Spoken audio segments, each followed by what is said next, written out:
काम serious voice. मानसिक स्वास्थ्य हमारे जीवन का एक महत्वपूर्ण हिस्सा है, फिर भी ये अक्सर अनदेखा रह जाता है।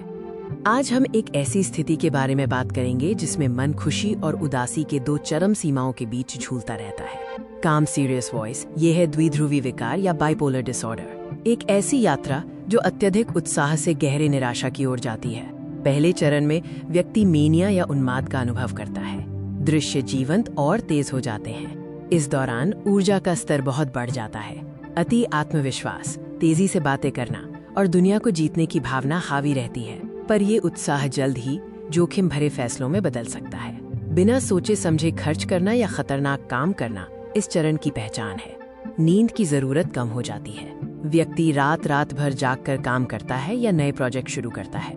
रिश्ते तनावपूर्ण हो जाते हैं क्योंकि प्रियजन इस तेज बदलते व्यवहार को समझ नहीं पाते।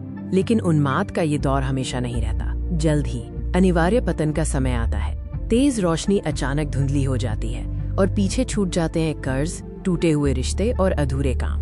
काम एम्पैथेटिक वॉइस। उन्माद के पीछे छुपा दर्द अब सामने आता है। ये वो पीड़ा है जिसे बाहर से देखना मुश्किल है। अब शुरू होता है दूसरा चरण, अवसाद या डिप्रेशन।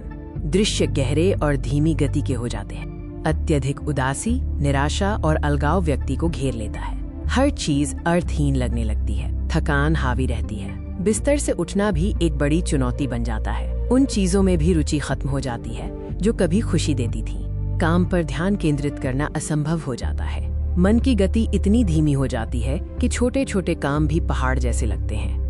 द्विध्रुवी विकार सिर्फ मूड स्विंग्स नहीं है, ये एक गंभीर स्थिति है जिसके दूरगामी परिणाम होते हैं। मेनिया और डिप्रेशन के चक्र से करियर अस्थिर हो जाता है और वित्तीय समस्याएं बढ़ जाती हैं। मानसिक पीड़ा इतनी गहरी होती है कि व्यक्ति खुद को इस चक्र में फंसा हुआ महसूस करता है। लेकिन इस अंधेरे में भी उम्मीद की किरण है।